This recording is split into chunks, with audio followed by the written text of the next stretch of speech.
Halo, selamat datang di channel saya Bamhe313. Kali ini kita akan belajar aplikasi pada program Bella. Aplikasi yang pertama adalah mengenai SPSS bagian pertama gitu ya. Jadi nanti SPSS kita akan pecah menjadi beberapa video ya, tergantung topik yang akan dibicarakan. Pada pembelajaran SPS chapter pertama ini kita akan belajar mengenai bagaimana cara mendefinisikan data pada SPSS, dan yang kedua adalah bagaimana cara mengcopy data dari Excel ke SPSS, dan yang ketiga adalah menyamakan tanda desimal antara SPSS dengan Excel. Itu ya. Baik, kita mulai saja. Pertama, Sobat B, ketika membuka SPSS, di sini saya gunakan SPSS untuk Mac ya. Di sini sehingga saya gunakan versi yang 25. Ketika Sobat B pertama kali membuka SPSS, maka akan menjumpai dua buah Windows ya. Windows yang pertama adalah dataset ya, ini untuk mengisi datanya. Dan yang kedua adalah data output. Nah, data output ini boleh Sobat B hapus ya. Hapus boleh, tidak juga boleh, seperti ini. Misalkan di sini kita tutup aja tapi tidak kita simpan. Oke. Nah, sekarang kita akan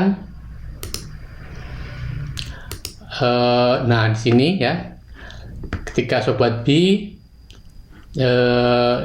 di Windows ini ada dua tampilan. Tampilan pertama adalah data view, yaitu di sini untuk mengisi data-data Sobat B semua. Di sini kolom menunjukkan variabel dan baris ini menunjukkan banyaknya data. Nah, kemudian yang variabel view di sini berfungsi untuk mendefinisikan ya variabel-variabel yang Sobat B akan buat.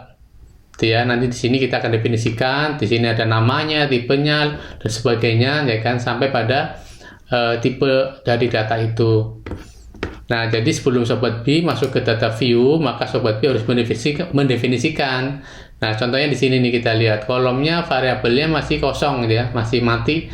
Kenapa? Karena belum kita definisikan. Nah, di sini saya akan mendefinisikan variabel-variabelnya sesuai dengan nama yang sudah ada. Saya punya data Excel di sini. Nah, seperti ini itu ya. Saya punya data Excel, ada 75 data ya. Ada variabelnya, ada variabel minum, usia, berat dan sebagainya. Nah, ini adalah variabel-variabel yang akan saya pindahkan ke SPSS. Itu ya, kita akan mulai.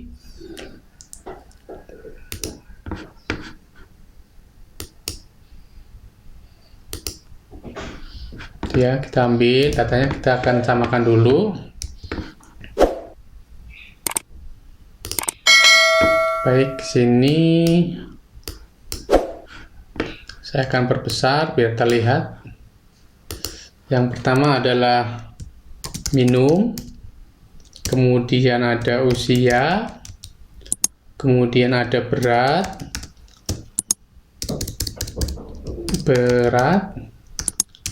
kemudian ada tinggi, ada income, ada jam kerja. Nah, jam kerja Sobat B tidak bisa gunakan spasi itu ya. Saya gunakan underscore kerja. Kemudian yang ketujuh adalah olahraga. Nah sekarang Sobat B lihat dan perhatikan tuh ya, untuk tipe-tipe datanya. Nah, untuk yang minum dia itu tipenya non-numerik gitu ya, non-numerik, dan sedangkan yang lainnya adalah numerik. Jadi data itu dibagi dua Sobat B, ada numerik, ada non-numerik. Nah, non-numerik atau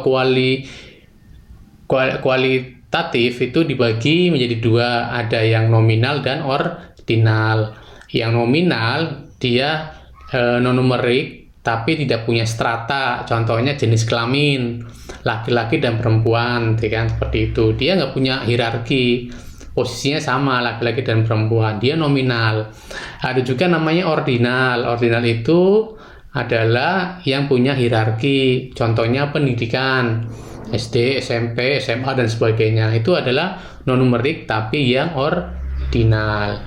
Nah, pada contoh ini yaitu minum dikelompokkan menjadi sedikit, sedang dan banyak. Dan pasti ini punya hierarki, sedikit lebih rendah hierarkinya daripada sedang lebih rendah daripada banyak, sehingga dia termasuk kelompok yang yang ordinal. Jadi di sini langsung aja didefinisikan sebagai ordinal.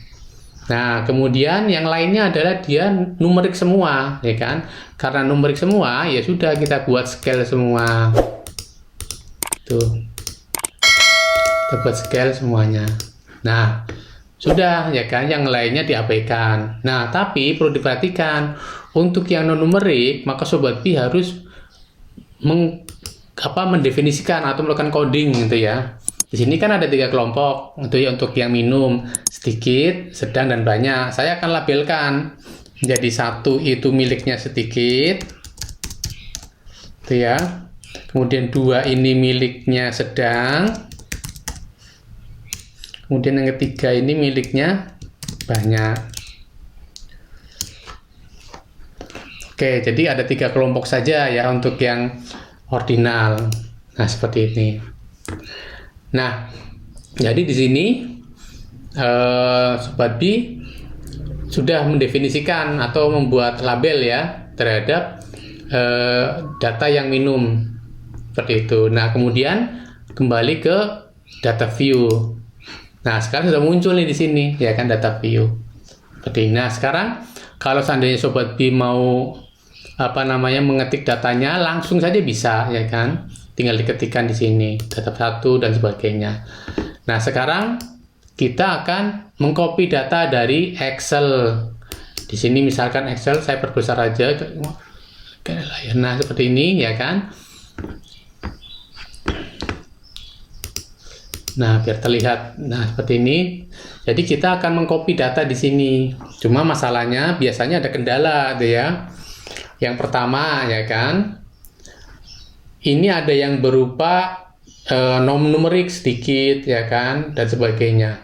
Sedikit, sedang, dan banyak. Ini tidak bisa langsung di-copy ke SPSS. Maka Sobat B harus merubahnya. Bagaimana cara merubahnya, ya kan? Saya akan pindahkan aja di sini. Ya, saya akan rubah jadi sedikit, tadi kan kodenya itu sedikit itu 1, sedang itu 2, dan banyak itu 3. Nah, saya akan rubah gunakan if ya, gunakan if apa? Jika kolom ini sama dengan dia sedikit, saya gunakan apostrof ya, sedikit, lihat S-nya besar, dia samakan, tutup, kemudian itu maka nilainya 1. Kemudian yang lainnya pakai if juga lagi, if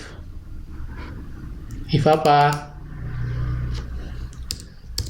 If jika ini sama dengan sedang,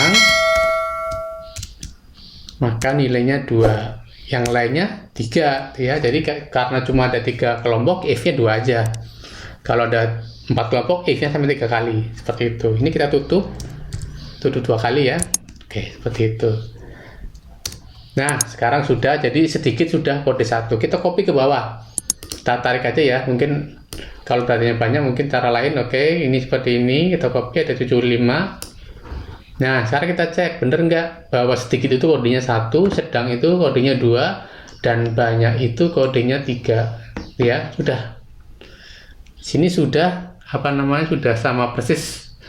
Ya udah, maka kita tinggal copy. Itu ya. Nah, nanti yang copy yang ini. Kita copykan aja langsung ini yang minum. Copy. Kita ambil yang di SPSS. Yang minum, kita copy juga. Paste. Oke, seperti itu. Dia ada 75 data, dia tidak berkurang. Nah, itu kendala yang pertama. Kendala yang kedua biasanya masalah desimal ya. mungkin ada juga di sebagian Sobat B yang Excel-nya itu pemisah desimalnya menggunakan koma. Itu ya, menggunakan koma. Misalkan nih, ada juga misalkan 6,5, 7,5 misalkan. 5 ya kan, seperti ini contoh. 8,7, 5,1 misalkan. Nah, ini desimalnya adalah koma. Ya, kebetulan di saya ini desimalnya kan sudah gunakan titik ya, titik. Nah, sekarang bagaimana kalau Sobat B gunakan yang koma di sini? Seperti ini. Dan yang pertama harus dilakukan, ya sorot aja yang koma ini. Kita replace saja langsung, replace koma dirubah menjadi titik, koma berubah menjadi titik misalkan. Misalkan seperti itu. Nah, ya, atau replace all. Oke, seperti itu. Oke. Nah, sekarang sudah berubah jadi titik. Gitu ya. Jadi begitu juga kalau titik berubah jadi koma, ya sama, gitu kan? Sama, ya kan, replace dulunya titik berubah menjadi koma. Replace all. Terus sekarang berubah jadi koma lagi. Itu ya. Seperti itu. Nah, sekarang kita lihat di SPSS. Di SPSS ini, ya kan, tanda desimalnya itu menggunakan titik atau koma. Misalkan nih, saya akan tulis 1,2. 1,2.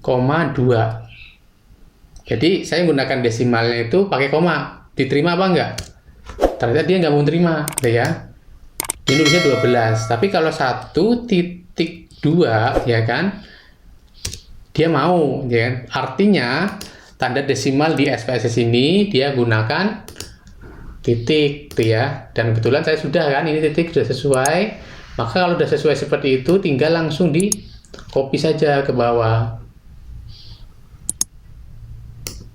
Nah, seperti ini, tinggal di copy. Biasa, copy, pindahkan ke SPSS. Paste aja. Oke, benar 75. Oke, sama. Nah, seperti ini, deh kan. Jadi, ini sudah sesuai datanya, kemudian datanya boleh Sobat disimpan, gitu kan?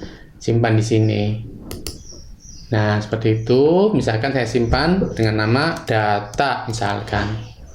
Jadi saya nyimpan di desktop, simpan. Nah, pasti akan muncul ini, itu ya. Ini bisa Sobat tutup aja, nggak usah. Itu ya. Begitu cara mendefinisikan datanya. Ya, begitu saja Sobat B untuk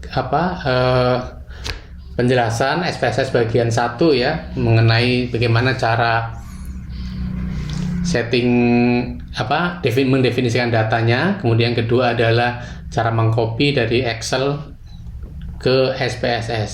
Sampai jumpa pada program yang akan datang.